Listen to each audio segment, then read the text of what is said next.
Waves media తెలుగుకి స్వాగతం.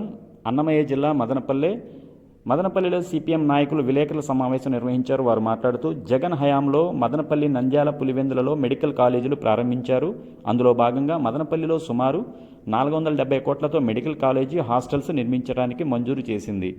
మదనపల్లిలో 12 కోట్లు మంజూరు చేశారు. 7 కోట్లతో తాత్కాలిక హాస్పిటల్ నిర్మించారు, హాస్టల్లో నిర్మించారు. కాలేజీ నిర్మించడం ఆగిపోయింది. 10 నెలలుగా నిర్మాణం ఆగిపోయిందని, నిర్మాణానికి తెచ్చిన సామాగ్రి మొత్తం తుప్పు పట్టిపోయి ప్రజాధనం దుర్వినియోగం అయింది. వైసీపీ ప్రభుత్వం మెగా ఇంజనీరింగ్ వర్క్కి ఇచ్చి ఉంటే ఈ ప్రభుత్వం సిఎంఆర్ మరో కంపెనీకి ఇవ్వటం జరుగుతుంది. తెలుగుదేశం ఈ మెడికల్ కళాశాలను 4Pగా మార్చాలని భావిస్తుందని, పబ్లిక్ ప్రైవేట్ ఫార్మేట్ పీపుల్స్ సిఎంఆర్కి కట్టబెట్టాలని భావిస్తుందని, ప్రభుత్వం ఆసుపత్రి కళాశాల కాస్త కార్పొరేట్ కళాశాలలుగా మార్చాలని ప్రభుత్వం ఉద్దేశం కలిగి ఉన్నదని, ప్రజల సొమ్మును పీల్చి పిప్పి చేయాలని ప్రభుత్వం ఆలోచిస్తుందని, ఇది చాలా దుర్మార్గం. ప్రభుత్వమే ఆసుపత్రిని, కళాశాల నడపాలని, లేకపోతే ఉద్యమాలు చేస్తామని హెచ్చరించారు. మదనపల్లి, ఆదోని, మార్కాపురము, పులివెందుల్లో మెడికల్ కాలేజీలు ప్రారంభించారు. 2022లో అగ్రిమెంట్ కుదుర్చుకున్నది.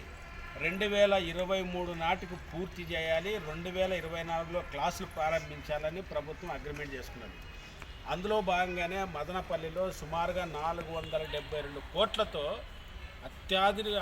అధునాతనమైనటువంటి ఒక మెడికల్ కాలేజు, హాస్టల్స్, దానికి సంబంధించిన హాస్పిటల్ కట్టడానికి ప్రభుత్వం మంజూరు చేసింది. దాదాపు ఇప్పటికి 72 కోట్ల రూపాయలు ఖర్చు చేసింది. హాస్టల్ భవనాలు 2 పూర్తి. మెడికల్ కాలేజ్ కావాలని చెప్పి చాలా కాలం నుంచి ప్రజలంతా ఆందోళన చేశారు.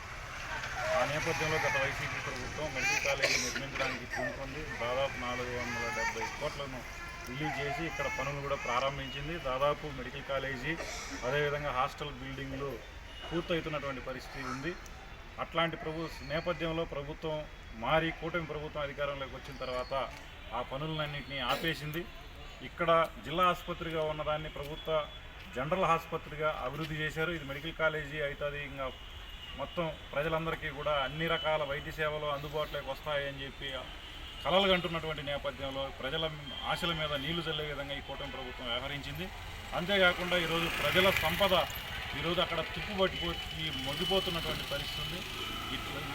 ఇది ప్రజల సంపదని ఏట్లో వేసినట్లుగా రాష్ట్ర ప్రభుత్వం వ్యవహరిస్తూ ఉంది. ఈ రాష్ట్ర ప్రభుత్వ వైఖరికి నిరసనగా సిపిఎం పార్టీ ఆందోళన బాట పడుతుందని చెప్పి హెచ్చరిస్తా ఉన్నాం. ఈ ప్రభుత్వానికి ఏమాత్రం చిత్తశుద్ధి ఉన్నా ఇక్కడ మెడికల్ కాలేజీని వెంటనే పూర్తి చేయాలని, అదేవిధంగా ఇక్కడున్న జనరల్ ఆసుపత్రిలో ఖాళీగా ఉన్నటువంటి డాక్టర్ పోస్టులు, సిబ్బందులని వెంటనే